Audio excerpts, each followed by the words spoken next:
নমস্কার বন্ধুরা, সুবচনের সাহিত্য সভায় আপনাদের স্বাগত জানাই। আজ আমি আপনাদের কাছে পড়ে শোনাচ্ছি শ্রীমতী প্রতিভা বসুর লেখা অবশেষে। সুকুমার বাবু পাড়ায় রমণীমোহন। 13 থেকে 30 বছর বয়স অবধি সকল মেয়েরই তিনি একচ্ছত্র সম্রাট। তার নিজের বয়স কত কেউ জানে না, যার যেরকম পছন্দ অনুমান করে নেয়। 33 বছর বয়সের মহিলারা বলেন অন্তত পক্ষে 40, 20 থেকে 23-এরা বলেন কখনো অত না, বড় জোর 35, আর তার নিচের মেয়েরা বলে সুকুমার দার আবার বয়স কি, তিনি আমাদের চিরতরুণ বন্ধু। শুধু বয়সই না, আরও রহস্য আছে। তিনি কি চিরকুমার, না বিপত্নিক, নাকি তার স্ত্রী তাকে পরিত্যাগ করেছে?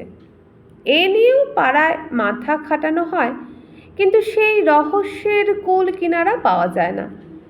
কোনো দুঃসাহসী মেয়ে 20 থেকে 25-এর মধ্যে যার বয়স, তাকে এই প্রশ্ন করেছিল।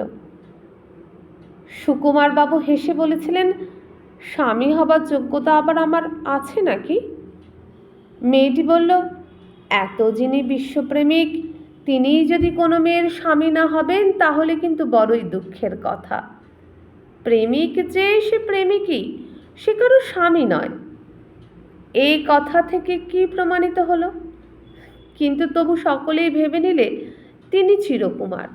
আর বলাই বাহুল্য, অবিবাহিত পুরুষদের প্রতি মেয়েদের একটা স্বাভাবিক করুণা আছে। সকলের সমাদরে তিনি স্ত্রীলোক বর্জিত জীবনেও দিব্যি বহু স্ত্রীলোকের সঙ্গ লাভে ধন্য হলেন। আসলে সুকুমার বাবুর চেহারাখানা ভারী সুন্দর, লম্বা, বলিষ্ঠ গড়ন, এক মাথা ঝাঁকড়া চুল, আর চোখ দুটি একেবারে খাঁটি প্রেমিকের মতো।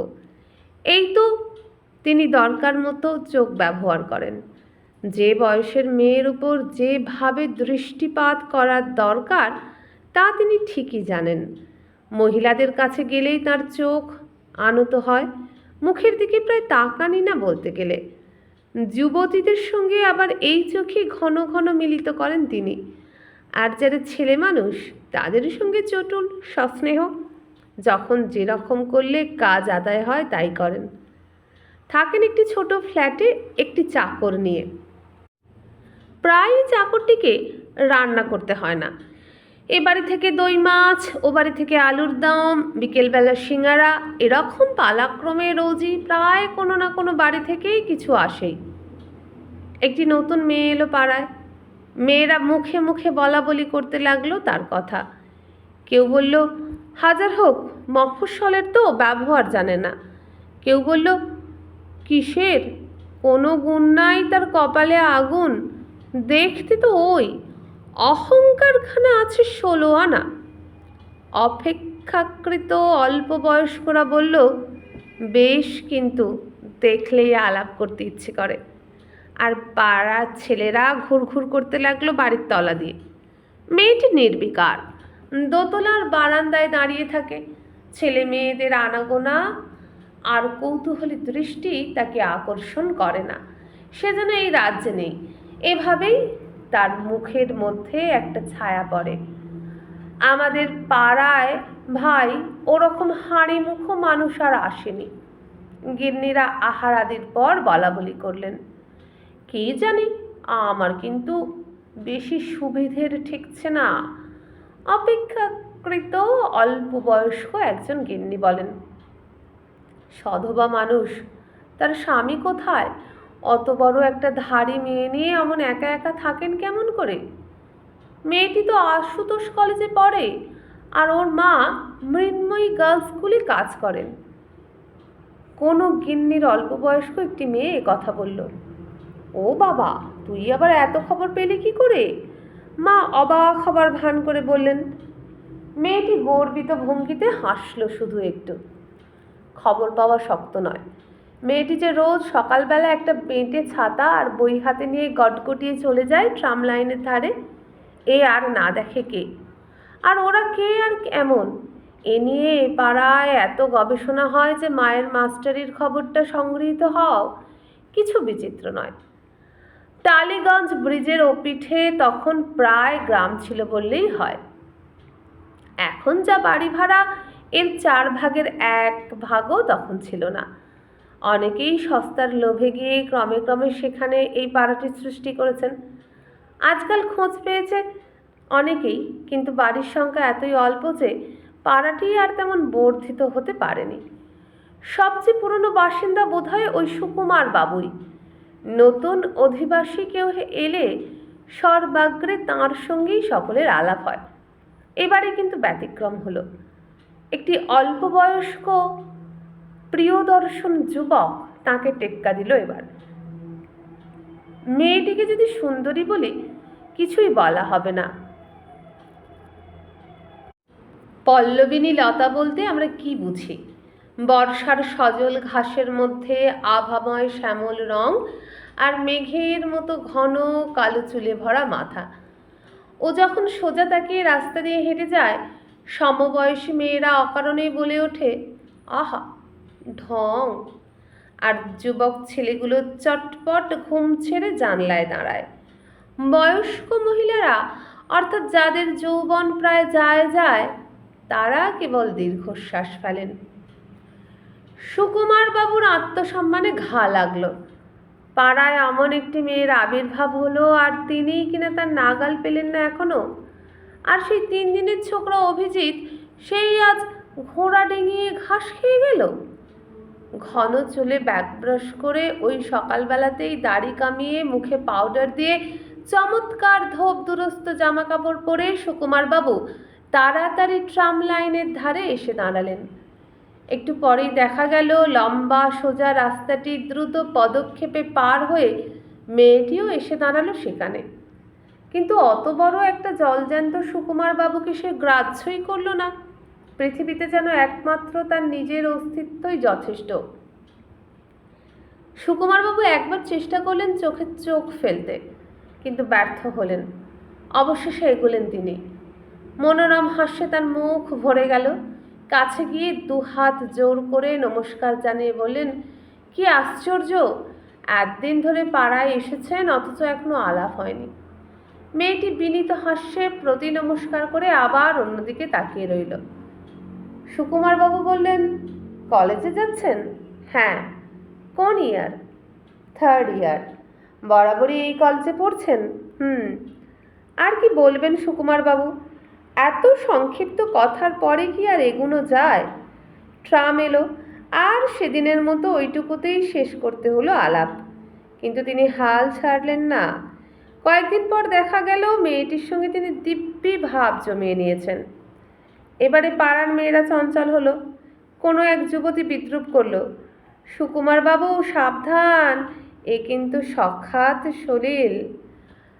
একজন বয়স্ক মহিলা বলেন, এবারেই সুকুমারবাবুর আইবুড়ো নাম ঘুঁচবে। আরেকজন ভুরু কুচকে বললেন, তা যাই বলো বাপু, হালচাল কিন্তু আমার ভালো মনে হচ্ছে না। সুকুমারবাবু সব শুনে বললেন, মেয়েটি চমৎকার।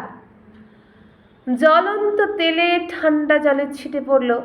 সকল বয়সের মেয়েরা চিৎকার করে উঠলেন একযোগে, ওই আপনাদের চমৎকার! আপনার পছন্দের প্রশংসা করতে পারলুম না সুকুমারবাবু। সত্যি, ওই তো প্যাঁকাটি একখানা। সুকুমারবাবু মৃদু হেসে উঠে দাঁড়ালেন। কিন্তু একটা ভারী মুশকিল, হয় ট্রামে উঠে নয়তো ট্রাম স্টপে দাঁড়িয়ে ছাড়া অন্যত্র মেয়েটির দেখা পাওয়ার কোনো সম্ভাবনাই পেলেন না। কি আর করবেন, ভোরবেলা সেই মধুর নিদ্রাটির উপরেই অত্যাচার লাগাতেন ঘন ঘন। মেয়েটি কিন্তু আলাপি মন্দ না, চেহারার মতো তার কথাবার্তাও ভারী মিষ্টি। মাঝে মাঝে যখন হেসে ওঠে আর গালে টোল পড়ে, তখন অবাক হয়ে তাকিয়ে থাকেন সুকুমারবাবু। কি যেন মনে পড়ে, আর সঙ্গে সঙ্গে একটু বেশি আকর্ষিত হন তিনি। অভিজিৎ, সেই প্রিয়দর্শন ছেলেটি বলল, সুকুমারবাবুর সঙ্গে দেখছি বেশ আলাপ হয়েছে আপনার। বলাই বাহুল্য তার গলার স্বরটা খুব সুখের নয়। আবার এও বলা বাহুল্য যে যিনি এত বেশি রমণীমোহন, তাকে পছন্দ করা নবযুবকদের পক্ষে সহজ নয়। মল্লিকার ধনুকের মতো বাঁকা ঠোঁটে একটু হাসি দেখা গেল। বলল, ভদ্রলোক চমৎকার। অভিজিৎ জবাব দিল না। মল্লিকা বলল, কথা বলছেন না যে? আপনার ভালো লাগে না ওকে? অভিজিতের সঙ্গে 1 মাস হলো আলাপ হলো মল্লিকার। এই পাড়ার প্রথম বন্ধুই সে। এমন নয় যে সুকুমার বাবুর মতো সচেষ্ট হয়ে আলাপ করেছে অভিজিৎ। আলাপ হয়েছে দৈবাৎ। কথাটা বিশ্বাসযোগ্য নয়, কিন্তু সত্যি। কলেজ থেকে ফেরার পথে ট্রামে উঠতে গিয়ে কাপড় জড়িয়ে হুমড়ি খেয়ে পড়েছিল মল্লিকা। অভিজিৎ তাকে হাতে ধরে না তুললে হয়তো একটা দুর্ঘটনা ঘটে যেত। এও একটা দুর্ঘটনা বই কি, কিন্তু এতে মানহানি হতে পারে, প্রাণহানির ভয় নেই। শুক্রবার সকালবেলা অভিজিৎ পড়তে যায় প্রফেসরের বাড়ি। কাজেই ওইটে তার ফেরবার সময়। যদি হোঁচটটা মল্লিকা কাল খেত তাহলে এই ঘটনা আর ঘটত না। বুকের মধ্যে অভিজিৎ লুকিয়ে রাখলো কথাটা, যে মেয়েকে নিয়ে পাড়ায় এত কানাকানি, তার সঙ্গে এই রোমান্টিক সংঘর্ষের গল্পটা ফলাও করে বলবার ইচ্ছেটা ছিল স্বাভাবিক। সব ছেলের মতো সেও কি ঘুম ঝরানো চোখ নিয়ে সকালবেলা জানলায় দাঁড়ায়নি? মনে মনে সে কি আলাপ করেনি এই মনোহারিণীর সঙ্গে? আর সে কথা বলে বন্ধুদের ঈর্ষাভাজন হবার স্বাদ কি একদিনও হয়নি তার মনের মধ্যে? কিন্তু কার্যকালে তার মনে হলো এ তো বলবার কথা নয়, এই আপন অন্তরের মধ্যে জমিয়ে রাখবার কথা। তারপর দেখা গেছে ঘন ঘন কিন্তু অগ্রসর হতে সময় লেগেছে। একসময় দেখা গেল সেই অসম্ভব লজ্জা আর সংকোচের গণ্ডি এড়িয়ে তারা একটু আধটু কথাবার্তা বলতে শুরু করেছে। এই রকম একটু চরম মুহূর্তে যদি সুকুমার বাবুর মতো মানুষের সঙ্গে আলাপ হয়, তাহলে কি হৃদয়ে আনন্দে নৃত্য করতে পারে? কাজেই মল্লিকার মুখে সুকুমার বাবুর প্রশংসা শেলের মতোই বিঁধল অভিজিতের বুকে। কৌতূহল বোধ করল মল্লিকা। আর চোখে অভিজিতের বিরস মুখের দিকে তাকিয়ে বলল, শুনলুম উনি ইকোনমিক্সের ভালো ছাত্র ছিলেন, ফার্স্ট হয়েছিলেন এমএতে। ভাবছি ওর কাছে একটু পড়লে হয়। যথাসম্ভব উদাস মুখে অভিজিৎ বলল, বেশ তো। পর মুহূর্তে মুখ ঘুরিয়ে বলল, মেয়েরা যে কেন ওসব ছাই বিষয় পড়ে? এখানে বলা দরকার অভিজিৎ ইংরেজি সাহিত্যের ছাত্র। মল্লিকা হেসে বলল, তাহলে মেয়েরা কি বিষয় নিলে আপনি সুখী হন? সুকুমার বাবুকে জিজ্ঞেস করবেন। মল্লিকা কিছু বলবার আগেই ট্রাম থামল। সেই টালিগঞ্জ থেকে আশুতোষ কলেজের দূরত্ব যে মাত্রই এইটুকু, সেজন্য যথেষ্ট ক্ষুব্ধ হয়ে সে নেমে বলল তাড়াতাড়ি। অভিজিৎ রয়ে গেল। সে যাচ্ছে এলগিন রোডে তার প্রফেসরের বাড়ি। এদিকে সুকুমার বাবু ভাবলেন, দুধের ছোঁড়াটা তো ভারী চালাক হয়েছে। আজকাল কি রোজই ওর প্রফেসরের বাড়ি যাওয়ার দরকার থাকে নাকি? না, দেখাশোনার ক্ষেত্রটা আর একটু প্রসারিত না করলেই নয়। কত আর ট্রাম লাইনে ছুটোছুটি করা যায়, কত আর পকেটের পয়সা খরচ করে আকারণে ট্রামে বেড়ানো যায়। তাছাড়া ওই ছোঁড়ার যন্ত্রণায় ট্রামে ওঠাও দুষ্কর। সুযোগ বুঝে তিনি বললেন, আপনার সঙ্গে কি ট্রাম ছাড়া অন্যত্র সাক্ষাৎ করা নিষিদ্ধ? অবাক হয়ে মল্লিকা বলল, কেন বলুন তো? তাই তো দেখছি, এই কলেজের সময় ছাড়া আপনি তো আর বেরোবেন না, আর কখনো বাড়ি যেতেও বলবেন না। লজ্জিত হয়ে মল্লিকা বলল, বারে তা কেন? আপনি যদি সত্যি কখনো যান আমাদের বাড়িতে, সে তো আমাদের সৌভাগ্য। সৌভাগ্যটা আমারই, আপনার নয়। তাছাড়া আপনার মা শুনেছি অত্যন্ত বিদুষী মহিলা, তার সঙ্গে আলাপ করবারও ভারী ইচ্ছে হয় মাঝে মাঝে। নিশ্চয়ই যাবেন, আমারই আগে বলা উচিত ছিল, খেয়াল হয়নি। বাড়ি ফিরেই মল্লিকা মাকে বলল কথাটা। আধশোয়া অবস্থায় একখানা বই পড়ছিলেন তিনি। মেয়ের কথা শুনে মুখ তুলে বললেন, কে রে ভদ্রলোক? আছেন একজন, বেশ লোক, আসতে চান একদিন। আসুন না মা। আসল কথা কিন্তু অন্যরকম। সুকুমার বাবুর আসা যাওয়া দিয়ে মল্লিকা অভিজিতের জন্য সেতু করতে চায়। সুকুমার বাবুকে আমন্ত্রণ করতে তার কোনো সংকোচ নেই, কিন্তু মুখ ফুটে মাকে সে অভিজিতের কথা বলতে পারল না। তবু মনে হলো একজনকে আসবার অনুমতি দিলে মা একদিন অন্য আরেকজনকেও আসতে দেবেন। সংযুক্তা দেবী এসব চিন্তা করলেন। মেয়ের সরল আগ্রহে বাধা দিতে কুণ্ঠাবোধ করলেন তিনি। একটি যুবতী মেয়েকে নিয়ে কোনো পুরুষ অভিভাবক ছাড়া থাকা যে কি বিড়ম্বনা তা তিনি হাড়ে হাড়ে জানেন। এক্ষুনি হয়তো একটা কথা উঠবে, কিন্তু তবু বললেন, বেশ তো। মল্লিকা খুশি হয়ে মায়ের চুলগুলো নিয়ে খেলা করতে করতে বলল, এটুকু বলতে তুমি এত চিন্তা করলি মা? কি করব বল, তোকে 3 বছরের শিশু নিয়ে বেরিয়েছি সংগ্রামে। আগে ছিল নিজের চিন্তা, এখন হয়েছে তোর চিন্তা। আমার আমার জন্য কোনো চিন্তা নেই। পরম নিরুদ্বেগে মল্লিকা মার পাশে শুয়ে পড়ল। মেয়েকে আদর করতে করতে সংযুক্তা দেবী বললেন, আমার শরীরের তো এই অবস্থা, এদিকে স্কুলের ছুটিও ফুরলো। আমি তো ভেবেই পাচ্ছি না কি করে কি হবে। তখন তো শুনলে না, একটু বেশি মাইনে পেয়েই অমনি কলকাতায় এলে। না এলে কি আর অসুখ করতো? আমরা ময়মনসিংহেই তো বেশ ছিলাম। কথাটা বলল বটে মল্লিকা, কিন্তু মনে মনে অনুভব করলো অন্যরকম। এখানে না এলে কি অভিজিতের সঙ্গে দেখা হতো? মা বললেন, কলকাতার অপরাধ কি? ওখানে থাকলেও এই অসুখ আমার বাড়তই। এই হার্টের ব্যারাম কি আজকের? কিন্তু আমি ভাবছি পড়ে থাকলে উপায় কি হবে? কিচ্ছু হবে না। অসহিষ্ণু হয়ে মল্লিকা বলল, এখন আসল কথাটা বলো তো, ভদ্রলোককে আসতে বলবো নাকি?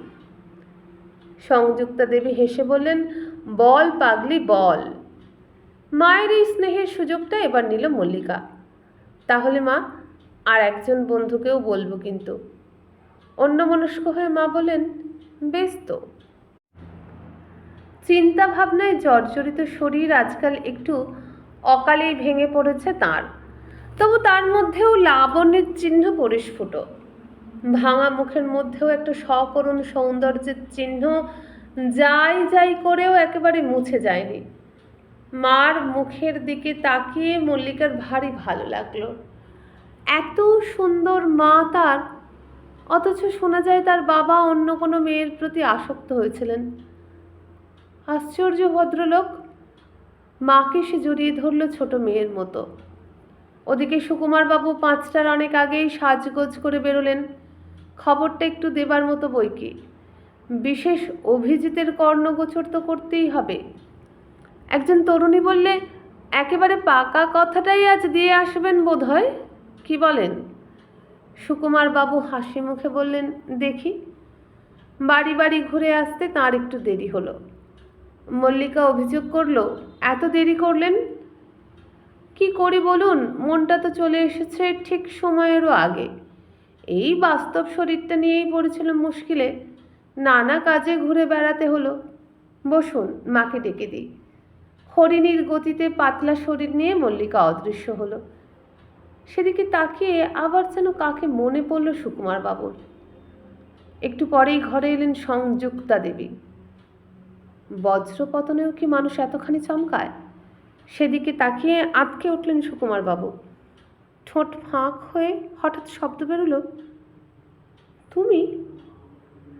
সংযুক্তা দেবী বুকের মধ্যে হঠাৎ হৃৎপিণ্ডের দ্রুত স্পন্দন অনুভব করলেন। সামনের একটি আসনে তিনি বসলেন চুপ করে। আজ 18 বছর পরে পরিত্যক্ত স্বামীকে দেখে তার কেমন যেন হতে লাগলো মনে। কিন্তু সেই অতীতের সেই তীব্র অভিমান আজ আর তার জাগলো না।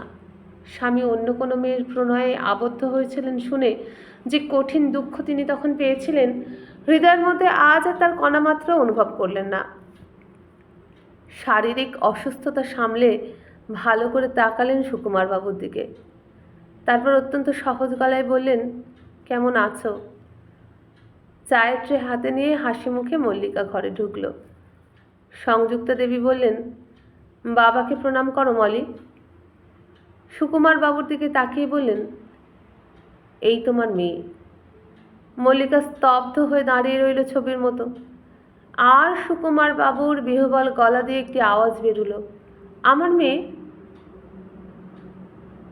বাইরে অভিজিতের গলা পাওয়া গেল, আসতে পারি? মুহূর্তে সুকুমারবাবু নিজেকে মানিয়ে নিলেন অবস্থার সঙ্গে। মল্লিকার মুখের দিকে তাকিয়ে পড়ে নিলেন তার চোখের ভাষা। তারপর ব্যস্ত সমস্ত হয়ে বললেন, কে, অভিজিৎ নাকি? এসো বাবা এসো। অত্যন্ত স্নেহশীল প্রৌঢ়ের মতোই শোনালো সুকুমারবাবুর গলা। নিজের পাশে হাত দিয়ে দেখিয়ে বললেন, এই যে এইখানে বসো। বন্ধুরা, এখানে শেষ হয়ে গেল প্রতিভা বসুর গল্প। অবশেষে যদি ভালো লাগে একটা লাইক করবেন, বন্ধুদের সাথে বেশি বেশি করে শেয়ার করবেন, নিজে একটা সাবস্ক্রাইব করে বন্ধুদের সাবস্ক্রাইব করতে অনুরোধ করবেন। আমার চ্যানেলটি খুবই ছোট, আমার চ্যানেলটি তাতে বৃদ্ধি পাবে। আর আপনারা নতুন নতুন গল্প শোনার জন্য সাবস্ক্রাইব করার পর বেল আইকনটি অন করে দেবেন। তাহলে আজকে বিদায় নিলাম। নমস্কার।